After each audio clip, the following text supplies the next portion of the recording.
Ladies and gentlemen, a very warm welcome to you. You're watching In Search of the Self, and today we are talking about Rabindranath Tagore.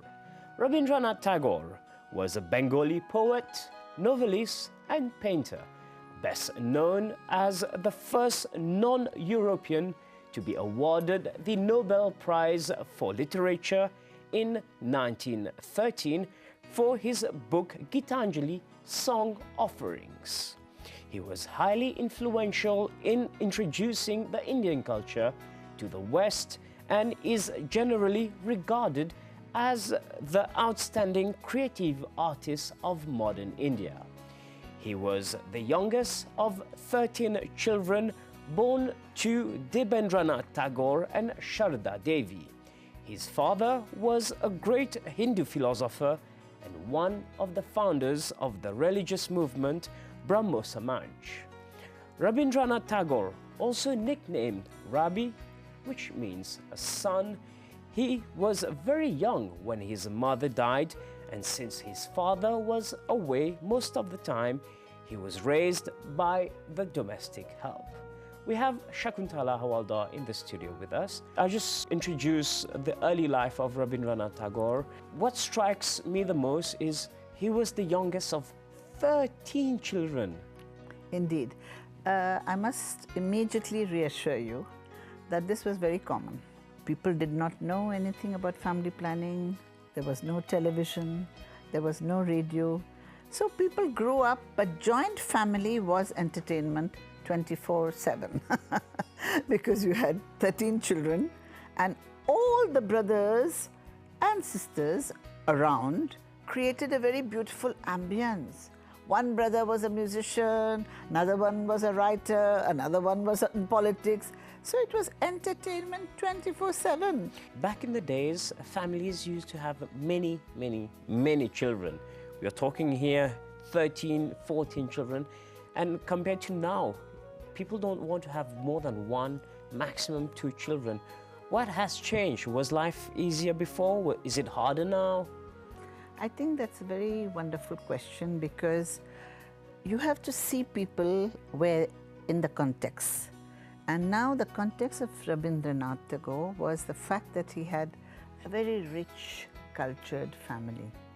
While he was sitting and growing up 8 or 9, he was hearing the music of Bengali music in the other room. Somebody was painting in another room. So he had a very rich milieu, cultural milieu. He grew up with that. With the 12 children before him. Before him, and also he had loving brothers. One of the brothers actually got him to get a tutor and helped him with his homework. He was a lazy boy sometimes, and he had brothers who helped him to go through his studies. He learned history, he, like everybody else. If I may add, being the youngest, you tend to know a bit more what you want because you see other people doing it. You've got examples. You've got examples, and he had 12 examples before him. Indeed. And there are some things that you will catch on much easier because there are some things that you pick up. Yes, because you see, you have propensities. And you also learn from what are the things not to do from others. 100%. Because what is happening as you're growing up, the environment, the stimuli of the environment influences you.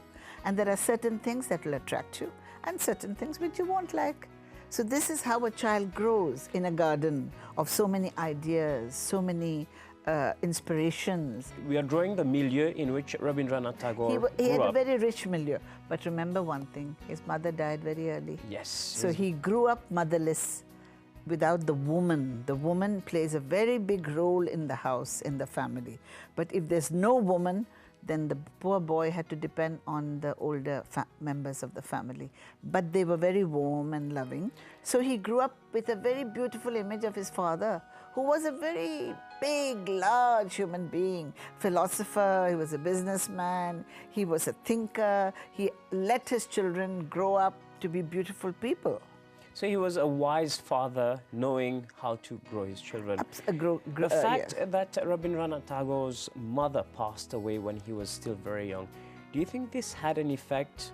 Because we find womanhood very much in his poetry. The fact that you don't have a mother does color you as you're growing.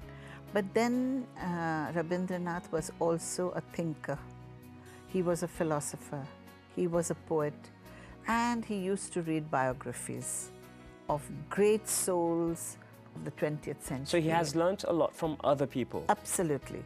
I mean, people like Yeats were his friends. Yes. So you see, he grew up in literary milieu. He traveled all over the world. He traveled in India as well. He was with the river. He was with nature. And he's the first voice we hear about sustainable living. Today we are talking about sustainable living. Yes. But imagine Tagore talked about sustainable living when he had Tapovan. Tapovan means the forest. I mean, what is Shantiniketan? It is a beautiful university in the open air. Yes. And he wanted people to teach under the trees, enjoy the trees, because he felt trees have life. He felt trees were talking to him. Well, and in his family also, he was introduced to the world of theatre, music, literature from a very early age. Absolutely. So he had a very beautiful milieu, a cultural milieu to grow up. So the early years of his life, Rabindranath learnt a lot of things, and he was very precocious child. He learned fast, and certain things he wrote about later in his life. And his father was very influential. So with his father, he traveled all around India. And abroad, he went abroad as well. And met many people at his very young age. Yes. So he kind of had a head start. Not only a head start, he had a princely life. He had a princely life. But while he had a princely life, he also knew of the hardship of the poor.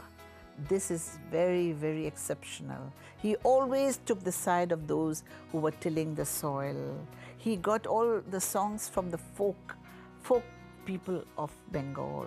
He was a Bengali poet, but he drew the songs of the farmers, the tillers of the soil, the fishermen. He took a lot from the countryside of Bengal. That is why when he wrote his 2000 songs, the Rabindra Sangeet, yes, it's a library of music. Yes. I feel we should have Rabindra Sangeet in every library because it's so rich, it's so beautiful. And the lilt, the way the music goes is so enchanting that we can enjoy it at any age, at any time. And Rabindranath Tagore, he sounds like someone who was well balanced. He had music, he was a painter, he studied at home, there was a teacher coming to teach him. But also he got to know about the hardships of life. This is amazing. How? I think he was also in solitude. When he went with his father very often, or brothers, on a boat, yes, he used to stay for months among the mountains, in the river. Was he questioning He questioned everything? life. He questioned everything. He questioned life. He questioned death. He questioned the early work of the rishis and munis, the Upanishads. He uses a lot of the Vedanta and the Upanishads in his own writing. This is why you see that Tagore's writing is very spiritual. If you allow me to say this, there's a lot of similarity between Tagore's life and to some extent Buddha's life? Yes and no.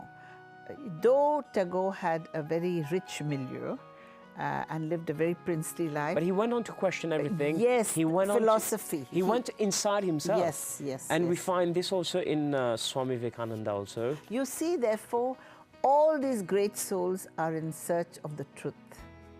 Whether it's Vivekananda, whether it is Tagore, whether it is Buddha, they all went towards the truth. And Yes. the truth is hidden. It's not evident. It is not like, oh, it's there on the table. You have to go searching for it in the mind of the human being, in the heart of the human being. And he talked about the brotherhood of man. He wanted Hindu, Muslim, Sikhs, all of them to be considered as one humanity. He did not like the divisions of many, many people at different times in India, abroad. There was too much of racism. racism. Yes. And people were dividing each other. Nationalism was, used as a proud thing.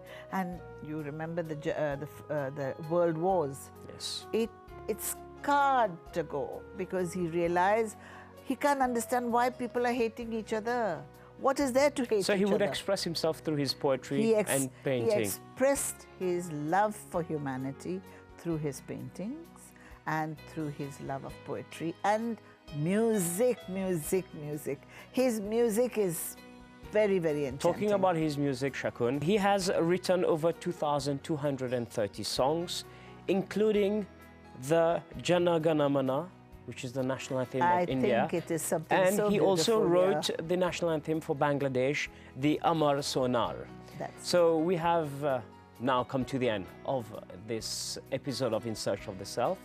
We're going to catch you up next week again, and we're still going to talk about Tagore. But for now, let's listen to the Indian national anthem.